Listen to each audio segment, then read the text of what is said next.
que nós temos agora aqui conosco já o deputado estadual Carlos Janazzi, que você conhece, como eu falei, lá dos tempos da campanha presidencial do PSOL, da última.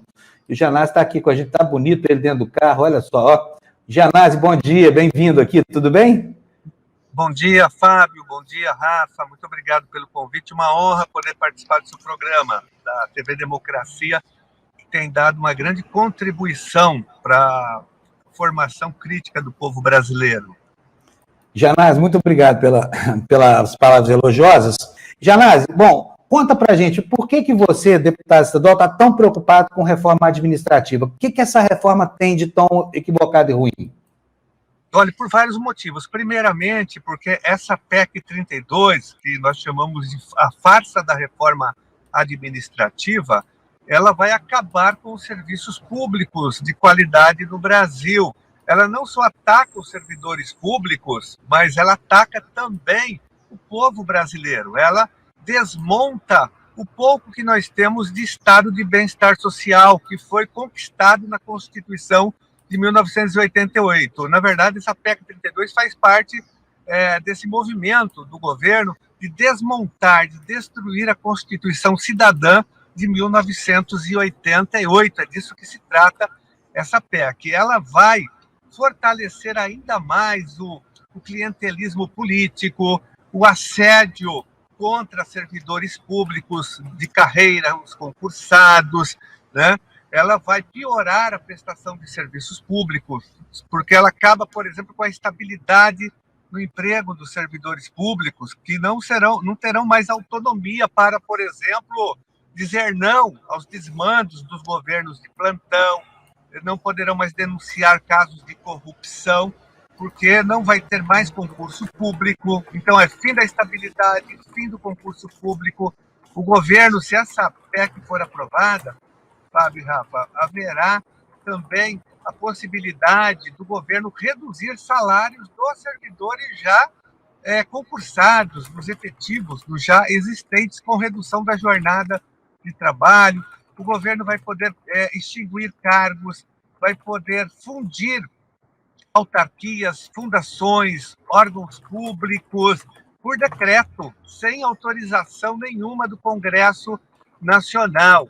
Então, vai ser um retrocesso para o povo brasileiro também na área da prestação de serviço público. Haverá mais privatização do SUS, da educação pública. Há ali uma clara intenção de entregar o que é um direito, o direito à educação, que é um direito fundamental, garantido pela Constituição Federal, o direito à saúde, né? Esses direitos viram na PEC serviços que podem ser explorados ainda mais pela iniciativa privada. As terceirizações serão a tônica. O que deveria ser uma exceção vira uma regra geral. Ou seja, o capital vai tentar se apoderar dos grandes fundos. Os grandes orçamentos do Brasil são os orçamentos da educação e da saúde e da previdência, né?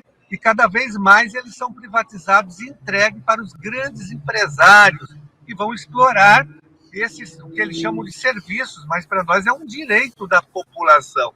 Então, é a PEC 32, e ela vem na esteira do que já aconteceu, é muito importante lembrar, com a reforma da Previdência, que foi feita no governo Bolsonaro, que abriu espaço para o confisco de aposentadorias e pensões. Aqui em São Paulo, Fábio, nós temos 600 mil servidores públicos, professoras, enfermeiras, o pessoal da saúde, da educação, do judiciário, escreventes, né, o pessoal do sistema prisional, todos esses servidores estão sendo confiscados, desaposentados, por conta da reforma do Bolsonaro, que depois foi colocada em prática aqui pelo Dória, que confisca, veja bem, aposentadorias e pensões de quem ganha abaixo do teto do INSS. Então, são milhares de pessoas sendo confiscadas, 600 mil pessoas no estado de São Paulo sendo vítimas de um confisco criminoso, danoso. E na cidade de São Paulo também foi feita essa reforma da Previdência, que confisca as aposentadorias de 100 mil servidores aposentados e pensionistas. Então, É um absurdo. Eles estão atacando cada vez mais, né, os servidores públicos, e ao atacar os servidores públicos, eles atacam, logicamente, a população que utiliza os serviços públicos no Brasil. Ô Janás, agora, por que nós estamos preocupados com reforma administrativa a um passo da mudança de governo? Por que nós estamos discutindo isso agora e não esperando pelo ano que vem para ver qual será o foco da bússola ideológica e da bússola das conveniências governamentais, uma vez que o governo, ao que tudo indica, não será esse que está aí? Olha, porque, Fábio, na verdade, essa era uma promessa, né? Na verdade, desde a ponte para o futuro, lá do Temer, e depois do governo Bolsonaro, o Paulo Guedes, naquela famigerada reunião de 2020, onde ele disse que queria colocar uma bomba no bolso dos servidores públicos, era isso, era acabar com o funcionalismo público no Brasil. E como ele sabe que dificilmente ele será reeleito, o Bolsonaro, e o Lira, que é o chefe do Centrão, o chefe que controla o orçamento secreto, eles querem entregar essa encomenda, né, para os grandes empresários, para os neoliberais do Brasil e do mundo, fazendo a reforma antes que, por exemplo, Lula possa assumir a presidência da República. Eles querem fazer isso rapidamente. Não é à toa que o Lira, o deputado, infelizmente reeleito por Alagoas, anunciou na semana passada que pretende, nos próximos dias, colocar a PEC 32 para votação. Olha só. Então, eles querem aprovar antes, talvez até antes da eleição, ou depois da eleição, temendo já o resultado eleitoral, porque eles sabem que no governo Lula jamais essa PEC seria aprovada, essa PEC 32, porque ela desmonta os serviços públicos e ataca os direitos e a dignidade de todos os servidores públicos e também dos próprios aposentados que serão prejudicados por essa PEC 32. Janás, só para, antes do Rafa perguntar para você, eu quero registrar aqui as opiniões que estão chegando aqui da nossa comunidade, tá? A Patrícia R. está dizendo aqui para nós que isso é para encher o serviço público de cargos em comissão e poder depois lacrar com rachadinha. Isso é fato, o serviço público brasileiro não o serviço público, a vida política brasileira é feita disso, né? A primeira carta dando conta da existência de um que viria a ser o Brasil, já tem lá um pedido de uma sinecura para o genro do Pero Vaz de Caminha, né? Não era sinecura, era uma transferência com pedido de emprego. Mas aqui tem também, olha, o Zé Carlos Mimimi Faria, que é super querido aqui pela gente, dizendo assim, mandou o pix. Aliás, Zé, obrigado para você, viu? PEC 32, quando tudo for privado, seremos privados de tudo, chega de mimimi, milico, milícia e mito, né? A Kátia Maria está dizendo aqui, olha, ele veio para destruir tudo. A Naara está dizendo assim, olha, triste é ver as pessoas defendendo o fim da estabilidade dos servidores. Não se trata de uma guerra dos servidores públicos contra os funcionários CLT. Trata-se de um desmonte das instituições. Algumas das opiniões estão chegando por aqui. Agora eu quero dar a palavra para o Rafa. Rafa, pode perguntar para o Janás.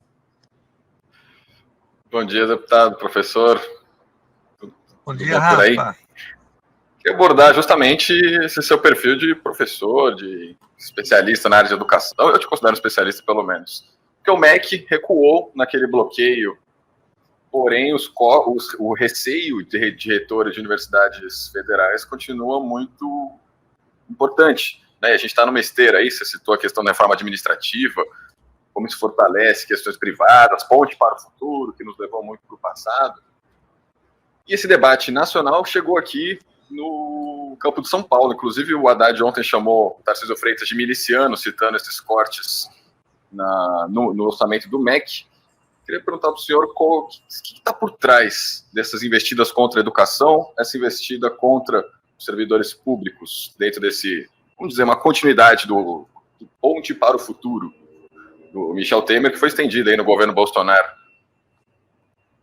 Rafa, é muito oportuna essa sua colocação, e eu estou preocupado com São Paulo, né? Acompanho muito aqui as nossas 3 universidades públicas, a USP, a Unicamp, a Unesp, mais o Centro Paula Souza.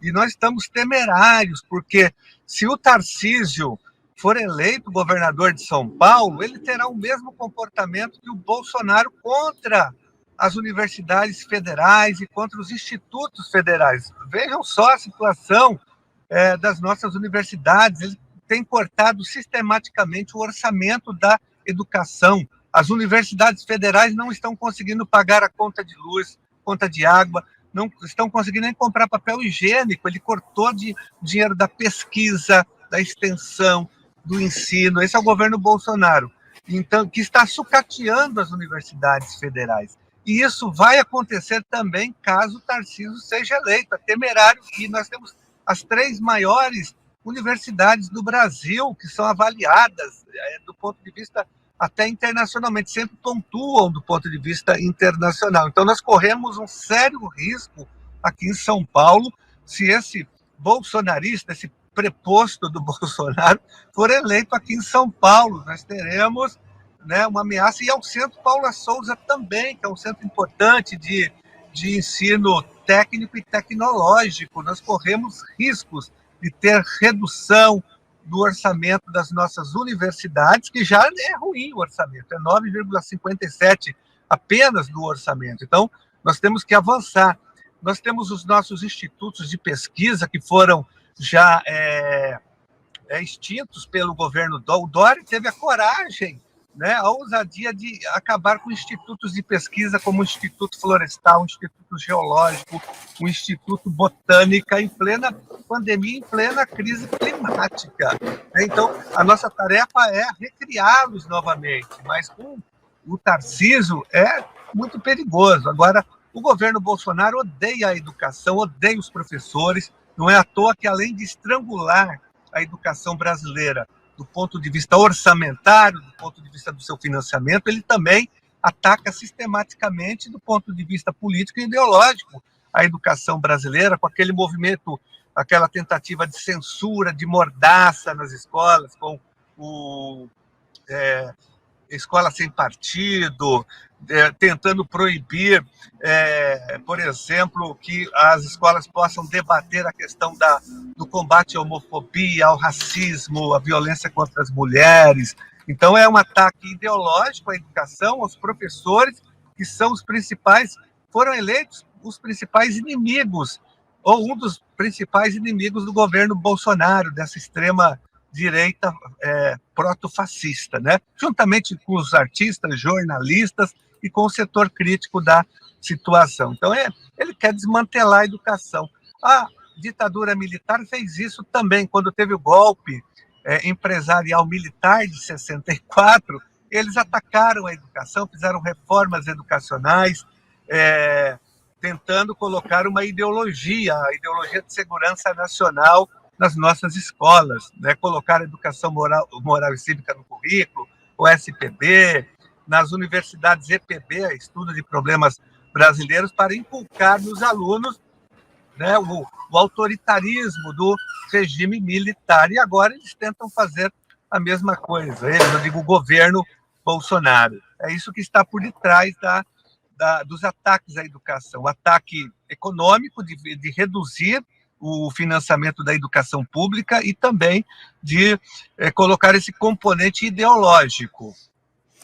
Janase, ontem, mudando um pouquinho o assunto, foi dia do primeiro debate do segundo turno entre os candidatos aos governos estaduais, alguns estados brasileiros, e aí em São Paulo o debate foi muito polarizado em torno de questões nacionais. Eu queria saber como é que você avaliou ontem o desempenho, porque o Haddad está com uma missão dificílima aí, que é derrotar esse Tarcísio, né? Uma das ideias que ele traz do bolsonarismo é tirar do uniforme dos PMs, a câmera que ajudou a derrubar os índices de letalidade policial do Brasil, sob a argumentação de que não, o policial fica muito engessado, não pode fazer nada. É o argumento deles aí do bolsonarismo.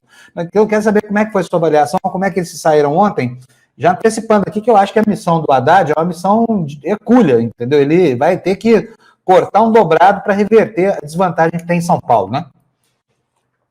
Com certeza. Eu acho que, por exemplo, o Tarcísio ontem defendeu, o que eu citei agora, a reforma da Previdência. Ele está dizendo que vai acabar com o confisco das aposentadorias. Isso é um tema muito forte hoje, o debate aqui em São Paulo. Mas, na verdade, se ele vai acabar com o confisco, como que ele defende a reforma da Previdência do Bolsonaro, que foi a responsável, que abriu o caminho para o confisco das aposentadorias e pensões? Ele, por exemplo, não respondeu às perguntas do Haddad sobre a questão da vacina, sobre o negacionismo, né, sobre a corrupção no MEC. né, com barras de ouro. Hoje nós temos o bolsolão do MEC, do asfalto. Nada disso foi respondido, ele fugia muito das perguntas. Agora, foi muito nacionalizada, realmente, você tem razão, nacionalizado o debate de ontem, né? E é sempre bom frisar também que o PSDB, uma parte, pelo menos, vai apoiar o Tarcísio, e ele tanto criticou o PSDB, o tucanato aqui de São Paulo, que está historicamente sepultado, né? Acabou o PSDB em São Paulo depois de 27 anos atacando os servidores, os professores, não? Já foi tarde, mas o Tarcísio, ele entra em contradição porque ele criticou muito o Rodrigo Garcia, agora o Rodrigo Garcia está apoiando de uma forma incondicional.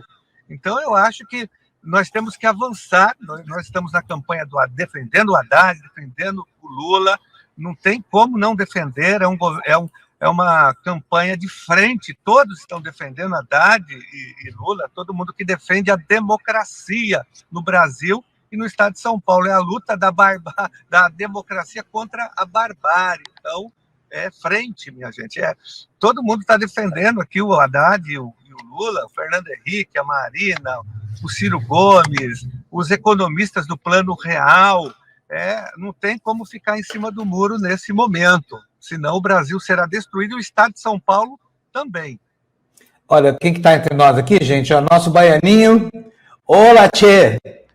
Oxente, bichinho! Como levar você, homem, em Bahia? Você vai em Bahia, lá do outro lado da cordilheira. Bom dia, Pebni. Bahia del Mar. Vinha del Mar, Vinha. Então, é o seguinte, eu estava dando uma olhada ontem na imprensa internacional, né? E não me estranha que isso esteja acontecendo. O que me estranha é que o Bolsonaro, por exemplo, não tinha aderido, não tinha se posicionado junto com os outros personeros da ultradireita internacional, né? Porque se sabe que o líder do partido Vox da Espanha, o Santiago Abascal, ele conseguiu reunir, segundo ele, 15 mil pessoas, segundo as fotografias, 5 mil, e lá vai ele, né? Num espaço que tinha capacidade para 80 mil. Ele recebeu apoio, sabe de quem? Da Giorgia Meloni, da Itália, que não é precisamente o que se espera, né? Donald Trump, Viktor Orbán, Mateusz Morawiecki, da Polônia, do José Antônio Cast, que é um ultradireitista chileno, já falei muitas vezes, filho de um oficial nazista que chegou aqui no país, do Álvaro Uribe, o ex-presidente da Colômbia, de um senador republicano norte-americano de origem latina chamado Ted Cruz, da filha em representação, né? Desculpa, Janine Áñez, o famoso Javier Milei, da Argentina. Olha, esse partido tem 52 dos 350 deputados que tem na Espanha, porém, eles estão fazendo um barulho a nível internacional tremendamente grande. Quais são suas propostas? Aquelas que você estava falando, o fim das universidades do Estado, uma luta incrível em contra das mulheres, do feminismo, tá? Eu acho que tem alguma coisa estranha aí, teria que dar uma olhada nos seus hormônios, porque, na verdade, é uma coisa impressionante. Olha, descrédito da classe política, um desprezo total pela imprensa livre, aquela que é capaz de falar as coisas. Então, o que me assusta é que o Brasil também entre nessa, que vem aderir ao Abascal, que é o presidente do partido Vox na Espanha. O que você acha que está acontecendo e por que há tanto silêncio da parte da ultradireita brasileira nesse contexto internacional? Janás? Oi. Olha, eu acho que aqui no Brasil nós temos o advento, né? Eu acho que o Bolsonaro abriu as portas do inferno, abriu as portas da extrema-direita. A gente tem que entender que o Brasil tem uma história, tem um pensamento autoritário que nunca foi banido, né? Nós já tivemos no Brasil, nos anos 30, o Partido Integralista, que era a nossa versão do fascismo brasileiro, que tinha mais de 1 milhão de filiados, né? E eles estão por aí. E no Brasil, esse segmento é muito forte. Ele estava um pouco neutralizado durante os anos 80, um pouco dos anos 90, né, por conta do processo de redemocratização, mas esse setor sempre esteve aí, né? Ele era expressado no malufismo, em algumas figuras, mas hoje o Bolsonaro assume esse papel, e a gente não pode se enganar.